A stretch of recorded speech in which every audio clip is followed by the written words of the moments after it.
Vamos a mirar el capítulo 15 de Juan, el Evangelio de Juan me refiero, y voy a leer los versos 18 del capítulo 15 hasta voy a incluir el verso 1 del capítulo 16. Está todo conectado acá. Repito, Juan capítulo 15 versos 18 al verso 1 del capítulo 16. Si el mundo os aborrece, sabed que a mí, es decir, a Cristo, me ha aborrecido antes que a vosotros. Si fueras del mundo, el mundo amaría lo suyo, pero porque no sois del mundo, antes yo os elegí del mundo, por eso el mundo os aborrece. Acordaos de la palabra que yo os he dicho. El siervo no es mayor que su Señor. Si a mí me han perseguido, también a vosotros os perseguirán. Si han guardado mi palabra, también guardarán la vuestra. Mas todo esto os harán por causa de mi nombre, porque no conocen al que me ha enviado. Si yo no hubiera venido ni les hubiera hablado, no tendrían pecado, pero ahora no tienen excusa por su pecado. El que me aborrece a mí, también a mi Padre aborrece. Y si yo no hubiese hecho entre ellos obras que ningún otro ha hecho, no tendrían pecado, pero ahora han visto y han aborrecido a mí y a mi Padre. Pero esto es para que se cumpla la palabra que está escrita en su ley. Sin causa me aborrecieron. Pero cuando venga el Consolador, a quien os enviaré del Padre, el Espíritu de verdad, el cual procede del Padre, Él dará testimonio acerca de mí, y vosotros daréis testimonio también, porque habéis estado conmigo desde el principio. Estas cosas os he hablado para que no tengáis tropiezo, dice el Señor. Bueno, Señor, gracias por tu palabra, y te rogamos que por favor, como lo hacemos siempre al abrir las Escrituras, que la ministre por favor a nuestros corazones. Te lo pedimos en el nombre de Cristo Jesús. Amén. Bueno, es un placer otra vez de tenerlos, los que están en la cámara y que nos siguen, también un saludo de parte, en lo personal por supuesto, y también de parte de la congregación. Esto algunos lo ven en el continente de norte a sur, así que no sabemos hasta dónde llega, pero sí sabemos que la gente está siguiendo el canal. Hemos visto hasta el momento, si es que prestaron atención, espero que sí, pero en este año no sé si se dieron cuenta que estamos enfocándonos en lo que es misión, y lo que he intentado y lo que voy a seguir intentando es tratar de abrir la idea o el concepto que tenemos de misión, porque usualmente pensamos que misión es o se trata de las personas que, por ejemplo, deciden irse a otro lugar del mundo para poder compartir el Evangelio. Y sí, incluye eso, definitivamente, pero no es el todo. La misión es algo mucho más amplio o más extensivo, y eso es lo que estamos tratando de estudiar a través de las Escrituras y entender entonces cuál es el amplio espectro de la misión que el Señor nos ha concedido a los creyentes. En el primer bimestre, estoy hablando de enero y febrero de este año, nos hemos concentrado en el corazón de la misión. Y hemos hablado durante esos 2 meses que, resumido, ¿no? Por supuesto que Dios es un Dios misionero. No es la iglesia la que toma la iniciativa, es Dios quien sale a buscarnos a los que estamos perdidos, quien nos salva, quien de alguna manera entonces nos llama y nos da el perdón por nuestras faltas. Así que eso es algo que nace del corazón de Dios. Los otros 2 meses, es decir, marzo y abril, y esto le di cierre la semana pasada, nos movimos del corazón de la misión hacia la misión en mi vida diaria. Y estuvimos observando que la misión no es solamente un programa que se establece dentro de los círculos de la iglesia, sino que se trata de un estilo de vida. Dios nos envía después de salvarnos y nos inserta en la sociedad para que podamos, con una misión específica, ya sea en nuestro hogar, en nuestro lugar de trabajo, en nuestro vecindario, a lo mejor algunos en la escuela donde estudian, y en última instancia vimos la semana pasada que la misión impacta también la sociedad en donde estamos viviendo. ¿Se acuerdan que el otro día hablábamos terminamos a hablar de Éfeso y cómo los creyentes usados por Dios impactaron esa sociedad y se produjo una transformación social, económica, espiritual en esa ciudad de Éfeso que encontramos repetida varias veces en las Escrituras.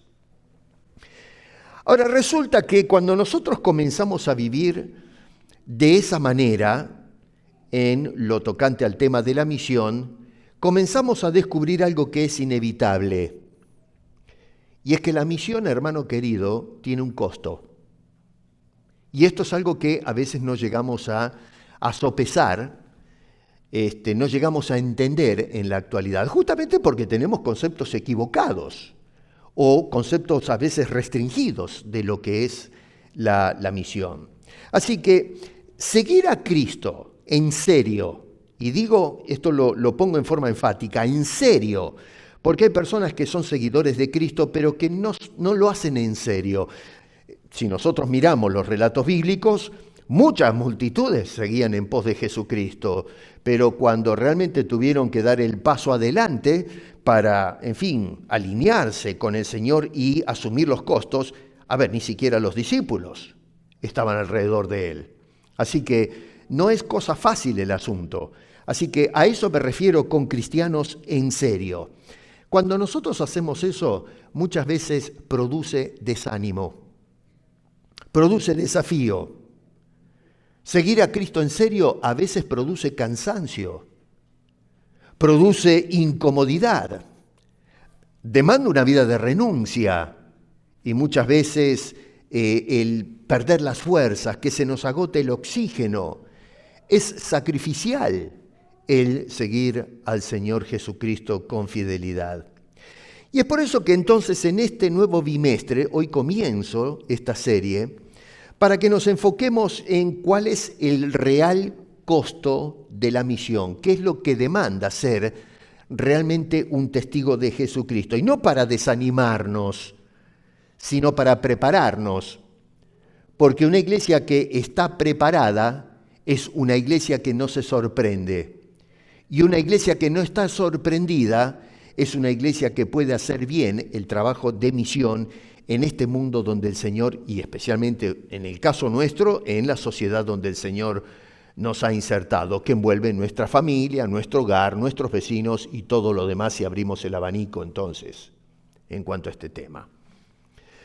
Noten que Jesús dice ahí en los versos 26 y 27, cuando venga el Consolador, el Espíritu de verdad, es decir, el Espíritu Santo, Él dará testimonio, ojo con esto, acerca de mí. Insisto en eso, dará testimonio acerca de mí. Eso es el Espíritu Santo. Y luego agrega, y vosotros, los que seguimos a Cristo, ahí se está refiriendo a los discípulos, pero más adelante habla de los que van a creer por la predicación de ellos, daréis testimonio también. ¿De quién? De Jesucristo. Y acá yo quiero que me escuchen muy bien lo que voy a decir porque voy a abrir un paréntesis teológico. Noten bien lo que dice Jesús. Es el Señor el que está hablando. Y lo que está diciendo es que el Espíritu Santo dará testimonio acerca de mí. En la actualidad, en muchos círculos evangélicos hemos caído, y voy a decir hemos porque no se trata de que somos una élite especial nosotros, somos el cuerpo de Cristo. Pero dentro de lo que es la iglesia hoy, ciertos círculos evangélicos han terminado enfocándose totalmente en el Espíritu Santo. El Espíritu Santo es todo. Hablamos del golpe del Espíritu Santo, hablamos de la unción del Espíritu Santo, oramos en el nombre del Espíritu Santo, le hablamos al Espíritu Santo. Todo el enfoque es el Espíritu Santo. Y la verdad es que nosotros no estamos prestando atención a lo que el Señor de la iglesia nos está diciendo a través de las Escrituras para que podamos hacer las cosas bien y demos testimonio de la persona correcta a este mundo. El problema con la iglesia es que hoy no estamos dando testimonio de Jesucristo. Damos testimonio de la iglesia donde me congrego, si hay mucha gente, si hay buenos programas. Damos testimonio de los predicadores. Damos testimonio, no sé, de los cultos que hacen. Damos testimonio del tipo de música, de los programas que hay en la iglesia. Pero usted no va a encontrar en ningún lugar de las Escrituras que los cristianos hemos sido llamados para dar testimonio de todas esas cosas. Jesús dijo que vamos a dar testimonio del Señor Jesucristo. O sea que, noten bien lo que dijo Jesús. Dice que el Espíritu Santo va a dar testimonio de Cristo. Nosotros los creyentes vamos a dar también testimonio de Cristo y notamos que ambos testimonios convergen. No son testimonios independientes, no son dos testimonios o dos testificadores que se mueven paralelos. Los dos presentan la misma cosa. Jesús en ningún lugar dijo que el Espíritu Santo dará testimonio de sí mismo. No dice tampoco que nosotros vamos a dar testimonio del Espíritu Santo, sino que ambos, el Espíritu de Dios y nosotros, vamos a dar testimonio de Jesucristo. Y esto no me canso de recalcarlo porque estamos deshonrando al Espíritu Santo. Porque el Señor envió al Espíritu del Padre para que el Espíritu hable de Cristo, no para que nosotros y el Espíritu hablemos del Espíritu de Dios. Eso es completamente antibíblico. Claro, uno me puede decir, pero a ver, la Biblia en el Nuevo Testamento no dice que el Espíritu nos sella, o fuimos sellados, si se quiere para ser más preciso, con el Espíritu Santo. El Espíritu Santo no reparte dones, no debemos andar en el Espíritu. Sí, eso es lo que enseña la Biblia, pero eso no quiere decir que demos testimonio. Lo que está diciendo es que el Espíritu nos equipa, nos capacita, que el Espíritu nos ayuda a caminar. Pero toda la vida cristiana, la capacitación, el caminar en la vida cristiana es correr la carrera de la fe y vivir en la fe con los ojos puestos no en el Espíritu Santo, sino en Cristo Jesús.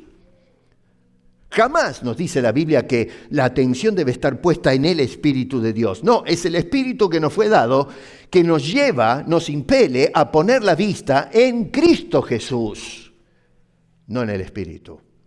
Lo que hizo la iglesia hoy es desplazar la centralidad de Cristo y poner en el centro del pueblo al Espíritu Santo, cuando el Espíritu fue enviado para hacer precisamente lo contrario, para que el Espíritu nos centre la visión en Cristo Jesús. No es el Espíritu Santo el que te salvó, es Dios el Hijo que murió en la cruz. Dios te salva en la obra de Cristo y el Espíritu es el que nos redarguye de pecado y nos dirige la mirada al bendito Salvador Cristo nuestro Señor. Repito, el Espíritu, según las palabras de Jesús, dice que va a testificar de la persona de Jesucristo. Así que hay una línea continua acá. La obra del Espíritu Santo es una obra cristocéntrica. Es decir, centrada o enfocada en Cristo Jesús. El Espíritu no se presenta como el foco en este caso, sino que es la luz que nos ayuda o nos ilumina el foco de la atención, que es la persona del Señor Jesucristo. Donde el Espíritu obra, hermano querido, Cristo siempre va a ser magnificado. A ver, donde Cristo no es central, entonces el Espíritu no está siendo representado correctamente. Cuando nosotros entramos hoy a una iglesia donde todo el enfoque es el Espíritu Santo, estamos deshonrando al Espíritu Santo. Pensamos que porque lo menciono y es el centro del culto que lo estamos elevando. Y lo que estamos haciendo es deshonrando la tercera persona de la Trinidad, porque le estamos adjudicando una labor, una tarea y una posición que no le adjudicó Dios el Padre cuando lo envió a este mundo. La iglesia que está llena del Espíritu Santo es una iglesia que lo que va a hacer es dirigir toda su atención al Cordero de Dios, que es la persona del Señor Jesucristo. Y eso es lo que nos enseñan las Escrituras a través del Antiguo y Nuevo Testamento. Es el Espíritu de Dios manifestándose en el pasado, en el Antiguo Testamento, para dirigir nuestra atención al que habría de venir. Y hoy para que veamos al que ya vino y efectuó y consumó la obra de salvación y vida eterna. El Espíritu no busca atención hacia sí mismo, sino que proyecta toda la atención hacia la persona de Cristo Jesús.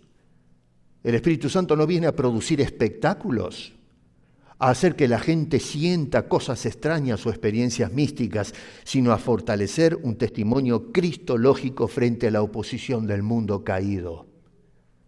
Y con eso cierro el paréntesis teológico y me voy más ahora a lo práctico. ¿Estamos claros en eso? Obviamente esto da mucho más para hablar, pero estoy tomando algo importante que dice Jesús al final de esa sección, versos 26 y 27, que muchas veces y hoy notablemente pasamos por alto y estamos haciendo algo que rompe con el propósito de la misión. Ahora, volviendo al tema de la misión, dijimos que tiene un costo, y el costo es recibir el odio por parte de aquellos que no aceptan a Cristo, es decir, el sistema del mundo en el cual nosotros estamos insertados por ahora. Y acá tenemos que tener mucho ojo porque hay yo pienso, una desproporción considerable en la hostilidad hacia la fe cristiana comparada con la respuesta de la gente hacia otras religiones. ¿No se dieron cuenta ustedes de eso? Estaba tratando de buscar algunos datos y me llamaron la atención algunos números. Hay un informe muy reciente del año 2026, esto es nuevísimo, que lo arroja una organización que se llama World Watch List, que indica, mire el número que le voy a dar, 388 millones de cristianos que enfrentan diferentes tipos de persecución o discriminación por su fe. ¿Me escuchó el número? 388 millones de personas. Estamos hablando de un promedio de 1 de cada 7 cristianos. Eso es una cifra enorme. El mismo informe que nos da esta organización documenta miles de cristianos que son asesinados, que son arrestados, iglesias que son pasadas a fuego. 4.849 cristianos son asesinados por su fe, y esto en este último periodo del año 26. Estamos hablando de unos pocos meses, 4 meses, ¿no? Más o menos. Y esto no es un fenómeno localizado en un sitio, no, es global el fenómeno, es en todo el planeta. En algunos lugares, lógicamente, se acentúa más que en otros, pero en todo lugar sucede este tipo de cosas. En un estudio de Pew Research Center que he mencionado en otras ocasiones, dice que los cristianos son uno de los grupos religiosos más hostigados en el mayor número de países del mundo. ¿Usted escucha algo de eso? Porque a mí lo que me llama poderosamente la atención en esta era de la informática, por ejemplo, es que hay una asimetría visible entre lo que está pasando con los cristianos y lo que están pasando con otras creencias. Y con esto no estoy diciendo que hay otros grupos que están sufriendo persecución, sí que los hay. Pero la desproporción numérica que hay en la información que se nos da de esos grupos que son marginados y perseguidos versus los cristianos que son perseguidos, La verdad es que no se da ningún tipo de información. Nosotros miramos que cuando las minorías religiosas son atacadas por grupos determinados, hay una cobertura mediática urgente. Encontramos los headlines que aparecen en la televisión y hoy en las redes, diciendo, inclusive con imágenes, fotografía o filmaciones que tratan de impactar y producir la indignación pública frente a ese tipo de situaciones. Pero resulta que cuando comunidades cristianas son atacadas en África, en Asia, en el Medio Oriente, no tenemos ningún tipo de representación. Yo no veo en las noticias a diario o en la semana, dígame usted si me equivoco en esto, o en lo que va del año, que tengamos un reporte especial de urgencia donde se lancen estos números y se trate de poner el foco, la cantidad de cristianos que son perseguidos en el mundo. Incluso en los foros internacionales, tomemos por ejemplo las Naciones Unidas, notamos que levantan la voz y las banderas en protesta de aquellas minorías que son perseguidas. Pero no he escuchado una sola vez una voz que se levante en las Naciones Unidas, y no quiere decir que estoy pegado todo el tiempo en eso, pero a ver, miramos a veces cuando se reúnen los headlines, donde se discuten los temas que han tratado, y no he visto un programa que diga, bueno, hoy se habló en las Naciones Unidas acerca de la persecución injusta de cristianos, muchos de ellos quemados vivos, las mujeres violadas con sus hijas delante de los padres, de los pastores, se prenden fuego iglesias, se encierran a los cristianos dentro de los edificios y se los quema vivo, y usted no escucha absolutamente nada de eso.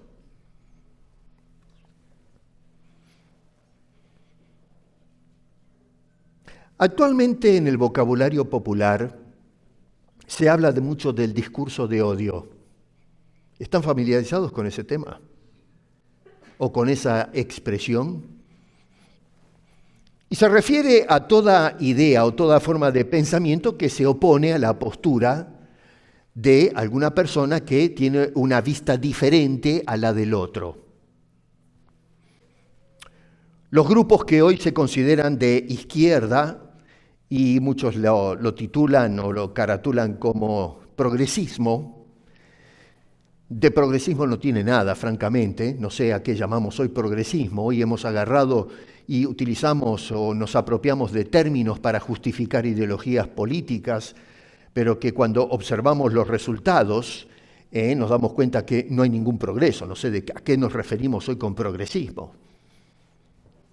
Pero los que están de este lado, entonces, vamos a decir, del lado de ustedes esta sería la izquierda, esta sería mi derecha, pero la izquierda de ustedes, acusan a los que están del otro lado de nazistas, fascistas, extrema derecha, cosas por el estilo, y que son entonces los propagadores de la ideología del odio. Y luego tenemos a este grupo de la derecha que acusa a de fascistas, nazistas y todo este tipo de cosas, y que son ellos entonces los que propagan una ideología del odio. Y es interesante porque lo que tenemos entonces es una lucha que va abriendo una grieta entre estas ideologías. Y lo lamentable es que este vocabulario de ideologías de odio penetra todos los sectores de la sociedad. Hoy se habla de cualquier persona que no está de acuerdo con una perspectiva, bueno, lo que está es promoviendo el odio. Hoy se habla de el odio al hombre, el odio a la mujer, el odio al de la izquierda, el odio a la derecha, el odio del cristianismo, el odio contra el cristianismo, y eso se convirtió hoy día en el vocabulario corriente. Hoy vivimos saturados con ideología de odio. Jesús, sin embargo, va a algo mucho más profundo en estos versículos. Verso 18 usa la palabra aborrecer. ¿Se dio cuenta? La palabra aborrecer es un término muy fuerte. En griego se usa la palabra miseo, que es la palabra original. Y la palabra esa quiere decir un odio intenso. No es simplemente un malestar, una emoción. No, se habla de un odio profundo, pasional, intenso, detestar vehementemente a una persona. Es aversión absoluta. Es oponerse activamente hacia otra persona. es un término que es totalmente lo contrario a la palabra amor en la Biblia, agape. Ese término tan querido. O sea que cuando hablamos de miseo, de odio, que acá se traduce con la palabra aborrecer, es totalmente lo opuesto, se polariza completamente el concepto del amor. Así que cuando hablamos de aborrecer acá, no estamos diciendo no me gusta, no estamos diciendo todo lo contrario a lo que es amar. Es un término muy fuerte. Acá no estamos hablando entonces de una emoción interna de la persona, sino que estamos hablando de algo que implica hostilidad, no solamente emocional, sino práctica. Es decir, personas que se paran y dicen, ¿qué es lo que podemos hacer para frenar y para, en fin, hostigar a esta persona con la cual no estamos de acuerdo? Actualmente nosotros vivimos un momento crucial entre los hombres. Una ideología de odio que ha permeado todas las estructuras sociales. Y esto lo vemos hoy día reflejado en la intolerancia social. Y esto envuelve racismo, odio hacia una persona por su, identidad sexual. Yo tengo ideas claras al respecto, pero el tema es que hoy odiamos a una persona en lugar de ir con el Evangelio a predicarle y a decirle arrepiéntete, por favor. No nos acercamos a esas personas con ideas raras, no porque quiero mantenerme santo, no, odiamos, detestamos a la otra persona. Yo en una ocasión creo que les hablé que hace tiempo escuchaba en un programa de estos talk shows, les llaman acá, donde preguntaban qué debemos hacer con la gente homosexual y todo eso, y un cristiano llamaban a ese emisor y dijo, tenemos que llevarlos a una isla en el Pacífico y tirar la bomba atómica. Bueno, si eso no es ideología de odio, dígame usted qué es eso. ¿Cuándo usted escuchó semejante cosa de los apóstoles, de Jesucristo? Jesús dijo, id y sed mis testigos a todo el mundo, no repartiendo o vomitando odio contra ciertos sectores de la sociedad. Todo el mundo se va al infierno, todo el mundo necesita a Cristo. Nosotros muchos salimos de ese mundo en el cual estábamos infectados con el mal. Y entonces alguien vino a hablarnos de Jesucristo porque tuvo amor por las almas. Y gracias al Señor que usó a esa persona para que hoy podamos decir, Señor es mi Salvador, Cristo es mi Salvador y mi Señor. Y podemos esperar el retorno de Cristo y disfrutar desde ya lo que tenemos, que es la vida eterna. Pero ¿de dónde pensamos que salimos nosotros? ¿De abajo de una piedra? Salimos del mundo lleno de odio. Odiábamos igual que los demás. Y sin embargo, Dios nos amó de tal manera que envió a Cristo a dar su vida por nosotros. No solamente eso, pero lo vemos en el discurso agresivo que encontramos en la actualidad. El conflicto político-cultural en nuestros tiempos entre diferentes colectivos ideológicos.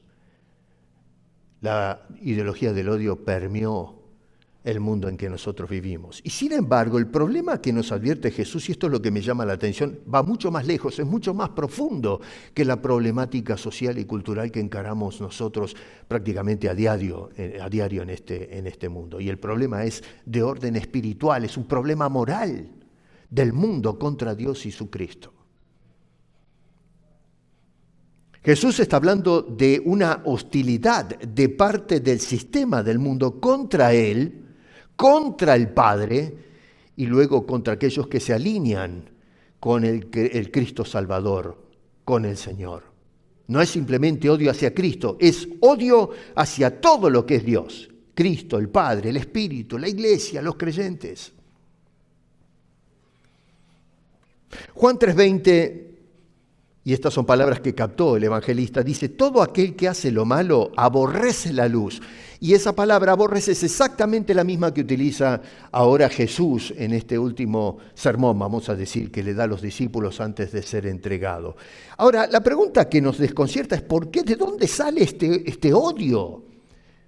Este aborrecimiento a la luz. ¿Qué es lo que está pasando con el sistema mundial, el hombre?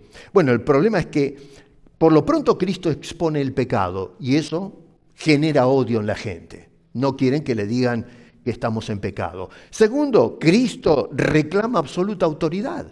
El hombre no quiere someterse bajo ninguna autoridad fuera de sí mismo, del hombre. Y por supuesto también Cristo exige a todos arrepentimiento. El problema es que el hombre no quiere arrepentirse de sus errores. Primero empezando porque no los quiere admitir. Y cuando alguien, como el Señor dice, tienes que arrepentirte de tus pecados, no estamos dispuestos a renunciar a nuestros estilos de vida. Entonces no es solamente una ideología contra ideología lo que estamos tratando de puntualizar, sino una rebeldía contra la verdad que confronta las ideologías. Y justamente eso es lo que Jesús hace en este pasaje. No solamente nos dice que el mundo nos va a aborrecer, sino que Jesús nos prepara para ese momento que vamos a enfrentar. Nos explica, ¿por qué va a suceder? ¿Cómo tenemos que responder o reaccionar ante esa hostilidad? ¿Y para qué debemos nosotros perseverar entonces en medio de ese clima de cosas? En estos versículos de Juan, el Señor lo que está haciendo es, entre otras cosas, es ordenar nuestra mente. Y ordenar nuestra mente antes de entrar al conflicto, no cuando ya estamos adentro. Nos está preparando. Y la razón es para que cuando nosotros lleguemos a enfrentar este tipo de hostilidades, de rechazo por parte del mundo, que eso no nos sorprenda, que no termine desanimándonos como testigos de Cristo, que no nos asuste, que no nos detenga en la misión que el Señor nos ha dado de ser testigos de Cristo al mundo y la sociedad. Lo que observamos hoy es que mucha gente se siente desanimada por la hostilidad que encuentran en el mundo, cuando el Señor nos previó, nos dijo que iban a suceder este tipo de cosas. Así que en estos versículos nosotros encontramos verdades que nos van preparando y nos van equipando para que entendamos cuál es el costo de la misión, de ser un testigo de Cristo y prepararnos ante el rechazo del mundo cuando salgamos a hacer esa misión. Lo primero que dice Jesús, versos 18 al 20, es que Cristo fue aborrecido primero que nosotros.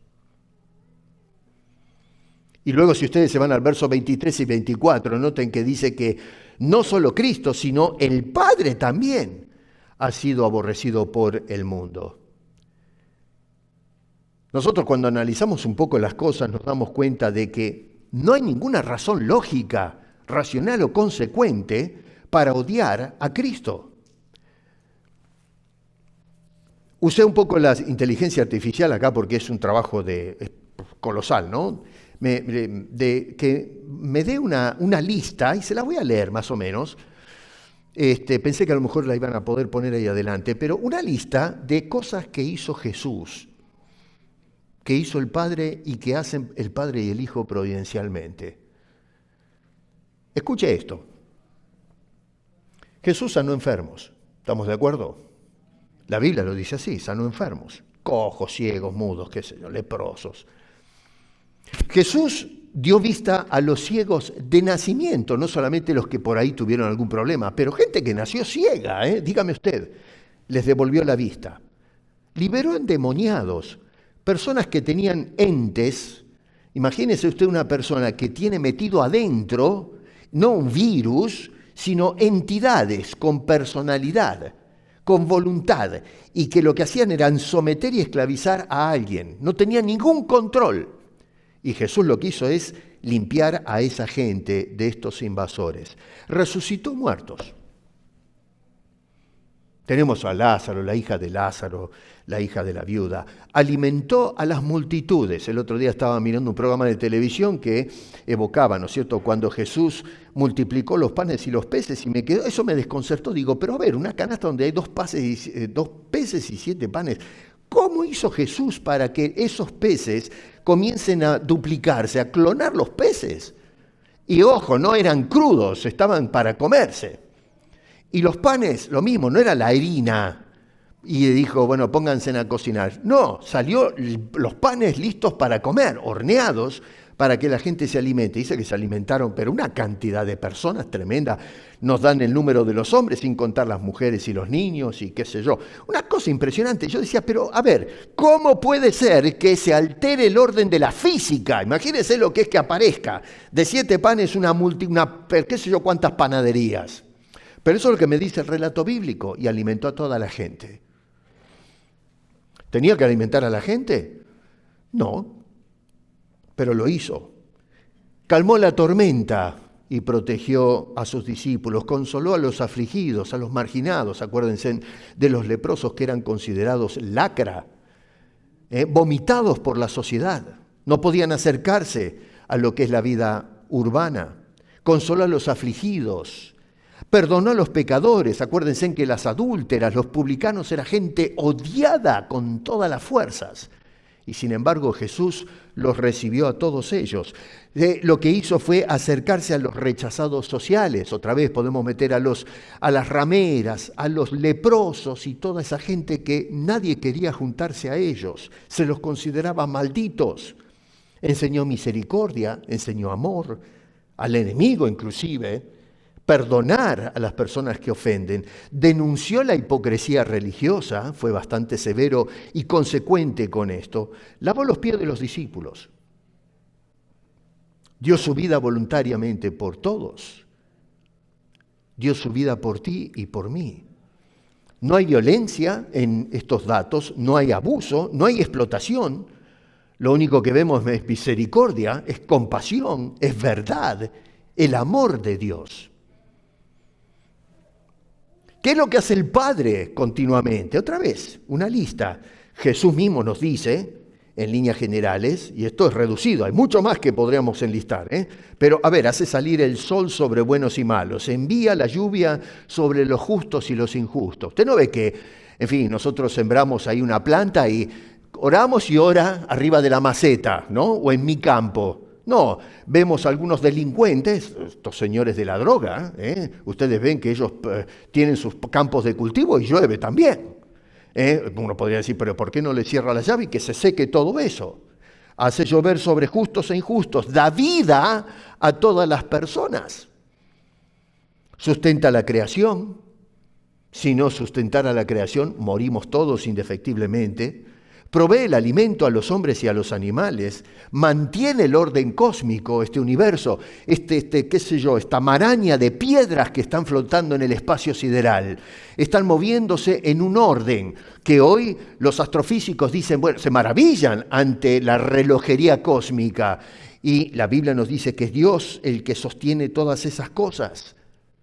Dios provee el alimento para todos, da dones y capacidades y talentos, retrasa el juicio precisamente para que vengamos al arrepentimiento cuando no tendría por qué hacerlo y cerrar los capítulos de la historia. Nos llama constantemente al arrepentimiento. Ofrece salvación, perdón, vida eterna. Esas cosas hace Dios. En cuanto a la providencia, nos dice el Nuevo Testamento, Cristo sostiene todas las cosas, Colosenses capítulo 1. La creación continúa existiendo por su poder. Nosotros no tenemos ninguna capacidad de sostener, hoy estamos hablando de los movimientos ambientalistas que tratan de ver si frenamos la contaminación ambiental y la toxicidad producida por las grandes empresas capitalistas, demoníacas y qué sé yo del mundo, dicen hoy. Pero no podemos hacer nada para preservar el cosmos. Más bien esperamos que Dios lo haga porque si no estamos todos fritos. Dios gobierna la historia, Dios limita el avance del mal. Imagínense si todos los demonios saliesen, estos entes espirituales saliesen a hacer estragos en el mundo, no quedaría absolutamente nadie. El otro día estábamos hablando que un solo diablo, un solo demonio, le dio una soberana paliza a 7 personas que se quisieron hacer los loquitos, en el nombre del Jesús que predica Pablo, y resulta que terminaron con una paliza. Un solo espíritu. ¿Se imaginan ustedes que se lance una legión de estos seres perversos? Estamos todos en la lona. Y Dios les pone freno. Dios da conciencia moral a los seres humanos. Dios otorga gracia común a toda la humanidad. O sea que, esto significa que incluso quienes odian hoy a Dios con toda su alma, que no quieren saber nada con Él, respiran por su poder. Se alimentan gracias a la bendición de Dios. Viven en un mundo que Dios sostiene. Reciben bendiciones diarias sin reconocerlo, ignorando esto, sin darse cuenta. Disfrutan dones que Dios concede. Yo me pregunto entonces, ¿hay alguna razón moral para odiar a Jesús y para odiar a Dios? ¿Qué es lo que nosotros podemos decir? Por culpa de Dios y su Hijo Jesucristo, estamos donde estamos. ¿Qué cargos podemos hacer contra Dios o elevar contra Él? Seamos nosotros los jueces justos, si es que lo somos, y sentemos a Dios allí en el banco de los acusados y presentemos las evidencias contra Él. ¿Qué es lo que Dios hizo en contra nuestra? ¿Qué es lo que hizo su Hijo? Y cuando presentamos las evidencias no hay absolutamente nada, al contrario.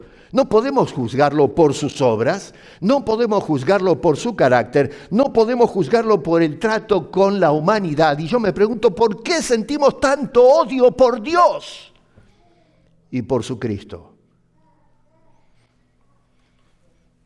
El odio no surge porque Dios ha hecho algo mal. Nosotros odiamos a Dios porque su luz expone nuestro pecado. Esa es la verdad. La verdad confronta nuestra autonomía humana. Su verdad, cuando se presenta, atenta contra nuestra mentira. La santidad nos incomoda, nos pone inquietos. La autoridad de Dios, que la tiene, desafía nuestro orgullo, nuestra arrogancia. Su gracia desenmascara la autosuficiencia de cada ser humano. Jesús mismo dijo en el verso 25, la última parte, sin causa me aborrecieron. O sea que no lo odiamos porque Él haya hecho algo malo, sino porque su bondad revela lo que el hombre no quiere ver y no quiere aceptar y confesar. Y eso es lo que hace el Señor al decir estas cosas en Juan capítulo 15. El odio del mundo no es racional, no es moralmente justificable, es un odio espiritual contra Dios. Es rechazo a Dios mismo, no por sus obras, sino por lo que Él es. Verso 20 al 25, ahora Jesús dice no solamente a mí y luego al Padre, sino ustedes también. Porque uno puede decir, bueno, pero eso es problema del mundo con Dios, problema con Cristo, pero ¿y yo? ¿Cuál es la querella mía con el mundo? Bueno, Jesús dice, prepárense porque me odiaron a mí primero, pero ustedes no se escapan. Los van a odiar a ustedes también. Verso 18 dice, si el mundo os aborrece. Verso 19, por eso el mundo os aborrece. Verso 20 dice, también a vosotros os perseguirán. Ese es el costo de la misión que tienes que afrontar, hermano.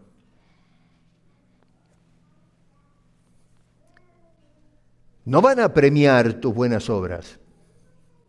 No te hagas ilusiones que porque le des un plato de comida o le des un vaso de agua a la gente del mundo, el mundo se va a poner de pie, van a ir los representantes a las Naciones Unidas a decir, los felicitamos, gracias por habernos dado, gracias por orar por nosotros, gracias por abrir hospitales, gracias por salir al mundo a predicar el Evangelio, gracias por hablarnos de la santidad de Dios. No, Señor, no vas a recibir un aplauso, no vas a recibir una voz diciéndote gracias por lo que estás haciendo. Al contrario, lo que vamos a recibir es el odio de un sistema que aborrece todo lo que viene de Dios y su Cristo. ¿Estás preparado para eso? ¿Estamos dispuestos hoy nosotros a tolerar el costo de la misión? Jesús estuvo dispuesto a tolerar ese costo. Dios el Padre estuvo dispuesto a tolerar ese costo. Pero nosotros, ¿lo estamos haciendo? Entonces, en lugar de amedrentarnos, Jesús nos dice en los versos 26 al 27, vosotros lo que vas a hacer es mis testigos. Es decir, dar testimonio de aquel que el mundo tanto odia. Qué ironía más grande, ¿no es cierto? Porque es ese que odia a quien Dios ama intensamente y que sale a buscarlo para ofrecerle la salvación en Cristo Jesús. Es una cosa tan irracional, tan ilógica. ¿Cómo es posible que Dios, siendo tan odiado, todavía insista en querer salvar a algunos? Es una cosa que no se puede entender. Por eso bien decía Juan, ¿no?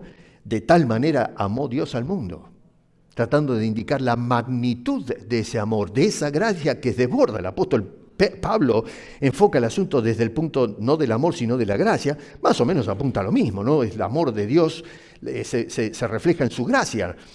Pablo decía que cuando el pecado abunda, bueno, la gracia de Dios se derrama, sobreabunda.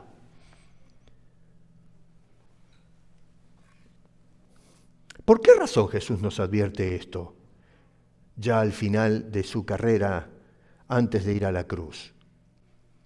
Bueno, el capítulo 16, verso 1 dice, todo esto es para que no tropiecen. Por eso incluí ese versículo, que parece que pertenece al capítulo anterior, pero es la secuencia o la conclusión de lo que viene diciendo nuestro bendito Señor. Acá la palabra tropezar es escalón y o escandalón, que el término etimológicamente se refiere a el mecanismo que activa una trampa.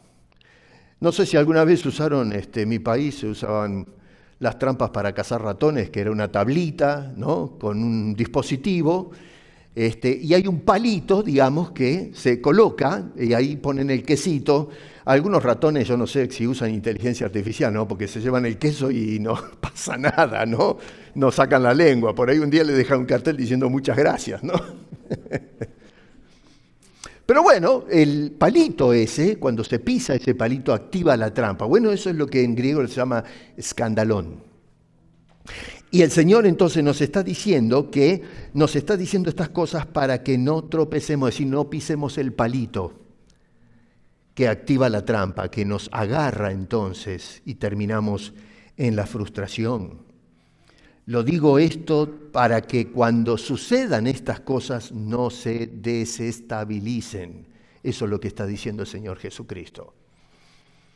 El tropiezo del cristiano frente a la hostilidad del mundo se da o se suscita cuando nosotros no esperamos la oposición. Lo que esperamos es la amistad del mundo. Que el mundo te diga, vamos a ser amigos, me gusta lo que haces. O cuando esperamos que el mundo se acerque a nosotros en lugar de con hostilidad, es con amistad y que me diga, bueno, sabes que yo quiero felicitarte por lo que haces. Y entonces cuando no recibe eso el creyente, entonces se desalienta, se desanima, se pregunta desconcertado, pero ¿qué es lo que pasa con el mundo? Y el Señor Jesucristo, conociendo bien cómo venía la cosa, nos advirtió para que no te hagas ilusiones. En el mundo, dijo Jesús, tendréis aflicción. ¿Qué pasa? Que hoy lo que encontramos, una vez un pastor predicaba diciendo que estaba enojado con Dios porque veía que los deportistas se hacen millonarios y le decía a Dios, a ver, ¿dónde están mis millones? Le decía Dios. O sea que él quería ser como el resto del mundo y mejor todavía. Cuando el Señor dijo, te vas a meter en problemas con el mundo, vas a ir a hacerte enemigo, tirarte el mundo encima, sobre tus espaldas, en mi nombre. Pero no, hoy lo que queremos es de estar en buenas relaciones con el mundo. Ahora, esto no quiere decir que salgamos a buscar pelea, no. Tenemos que, dice Pablo, procurar estar bien con todos y especialmente con los de la fe. ¿Pero para qué? ¿Para ser amigo? No, para poder, en nuestra relación con ellos, hablar de Cristo. Lo que dice aquí el Señor, que van a ser testigos, el Espíritu y ustedes, de mi persona, van a hablar acerca de mí. Esa es la única razón por la cual tienes que estar en contacto con la gente de afuera, la gente del mundo. No para hacerte amigos de ellos, porque no te van a recibir como amigo. Se van a burlar. Yo no sé, muchos de ustedes, a mí me ha pasado que Se rompió la relación con mis amistades antes de conocer al Señor. Yo tenía mis amigos, mi círculo social, y se perdió todo eso. ¿Por qué? No porque yo tenía algo con ellos, es porque ellos ya no me toleraban. No podían tolerar que yo pueda orar por la comida, que yo pueda mencionar a mi Señor.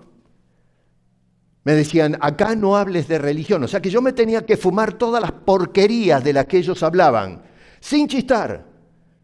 Pero cuando yo presentaba lo mío, entonces toda la mesa saltaba diciendo, acá no hablamos de esas cosas. Así que yo tengo que comerme todo lo que la basura que ustedes comentan, y yo no puedo hablar de lo mío. Vamos, señores, ¿se dan cuenta? Detestamiento. Odian a los creyentes porque odian al Dios de los creyentes. La misión, hermano, tiene un costo. ¿Estás dispuesto a asumirla? Cuando uno piensa que seguir a Cristo traerá aceptación, va a traer respeto, va a traer aprobación y en cambio recibe el rechazo, la burla o la presión, entonces viene la crisis, la depresión y muchos deciden dejar la iglesia. No me conviene, esto es demasiado duro para mí. Y no porque la fe sea débil necesariamente, sino porque las expectativas que tenemos nosotros son incorrectas. Estamos esperando algo que nunca va a venir. Jesús corrige eso de antemano. El mundo me aborreció a mí y también los va a aborrecer, que no les quepa duda, les va a aborrecer a ustedes también. Y les digo esto, dice Jesús, para que no vayan a tropezar cuando enfrenten esa situación. Cuando el mundo critique tu fe, hermano querido, no tropieces. Cuando te marginen por tus convicciones espirituales, las cosas de Cristo Jesús, no tropieces.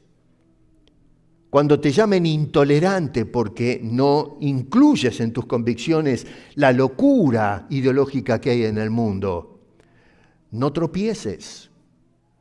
Cuando el Evangelio sea ridiculizado, cuando tú estés dispuesto a hablar con alguien o con un grupo de personas y se burlen de ti porque no aceptan el llamado del Señor, no tropieces. Porque en definitiva nada de eso significa que Dios te ha abandonado. No, es el mundo el que te está abandonando, porque el mundo abandonó el Dios que te eligió a ti. Nada de eso significa que estás en el camino equivocado. No, es el mundo el que está en el camino equivocado. Tú estás en el camino correcto. Jesús dijo, yo soy el camino que nos lleva a la presencia del Padre. Lo que está haciendo ese odio que recibes del mundo es que está confirmando exactamente lo que Jesús dijo y lo que te está dando garantías que tú eres de Dios y no del mundo. Acá Jesús no nos está diciendo esto para asustarnos, sino para afirmarnos. Cristo no nos promete ausencia de oposición, pero nos promete la claridad antes de que la oposición llegue. Mientras reflexionaba en estas palabras de Jesús, pensaba, ¿qué me hace diferente a los demás? Noten que dice el Señor en el versículo 19, antes yo os elegí del mundo, por eso el mundo os aborrece. Yo los elegí. Cristo te eligió. Tú no elegiste a Cristo. Yo no sé cómo es esto, es complicado, pero Cristo te eligió a ti y a mí. Hoy estás donde estás porque Cristo te eligió. No nos equivoquemos, tú no eliges nada. Dios lo elige todo y envió a Cristo para ir a buscar lo que estaba ya determinado, lo que estaba elegido. Entonces yo me pregunto, pero Señor, ¿por qué me elegiste? ¿Cuál es la diferencia? Bueno, la diferencia es una. El mundo dice no. La diferencia es que los elegidos dicen sí. Y cuando decimos sí, estamos aceptando el costo de la misión, porque Dios te está secuestrando del sistema y te está introduciendo a un nuevo sistema, una nueva dimensión eterna, espiritual, saturado de la presencia de Dios. Un Dios odiado, un Cristo odiado, hijos odiados por un mundo que realmente no entiende, no comprende lo que están despreciando. Así que el mundo nos aborrece, para terminar, porque ya no somos del mundo, dice en el verso 19. El mundo nos aborrece porque fuimos elegidos del mundo por medio de Jesucristo. Y en tercer lugar, el mundo nos aborrece porque somos testigos de aquel a quien el mundo odia. Mi pregunta entonces es, ¿estamos dispuestos nosotros a asumir el costo que implica la misión?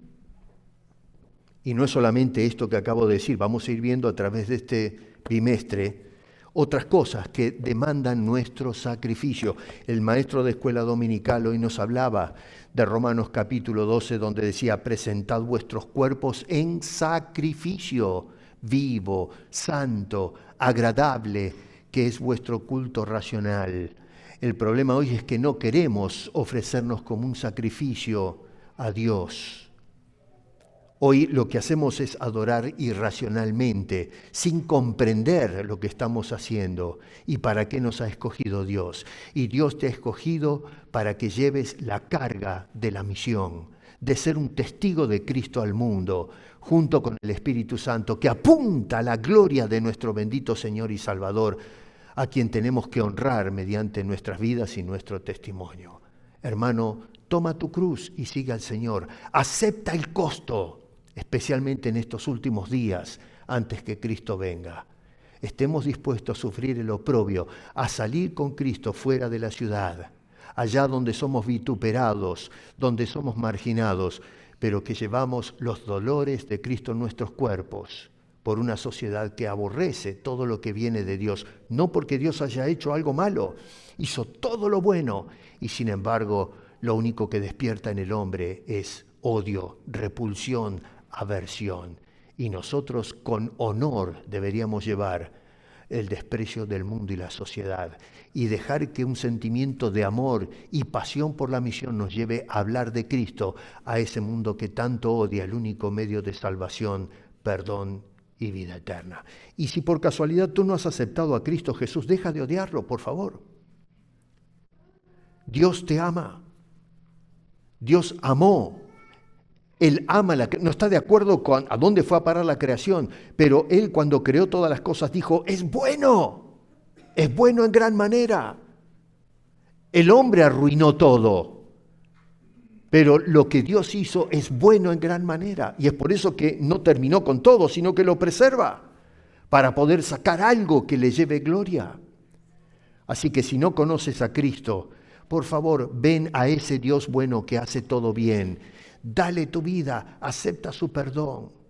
Permite que Dios te haga uno suyo, un elegido para vida eterna y que puedas entonces ahora echarte el mundo encima y poder ser un testigo que está dispuesto a asumir el costo de la misión. ¿Estás dispuesto a hacer eso?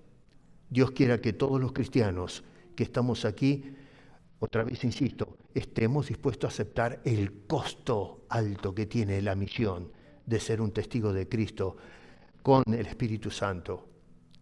Eso es el trabajo más glorioso que podemos tener todos nosotros. Padre, ante todo te pedimos perdón, porque en los últimos tiempos que estamos viviendo, la Iglesia ha perdido de vista a Cristo y se ha enfocado en otras cosas. Y es un mosaico de distracciones que nos han apartado la vista de nuestro glorioso Salvador. Vuelve otra vez a enfocarnos en Cristo Jesús para que seamos tus testigos. Ayúdanos a no comprar la amistad del mundo con precio.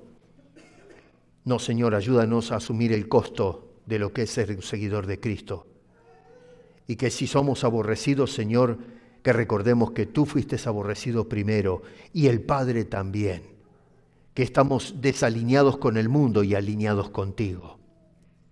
Ayúdanos a ser fieles, Señor, a pesar del costo que implica eso para nuestras vidas, porque es a ti a quien queremos honrar y no satisfacer la imprudencia y la impudicia del mundo.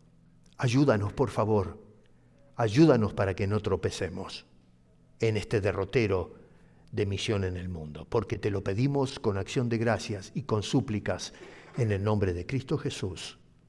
Amén.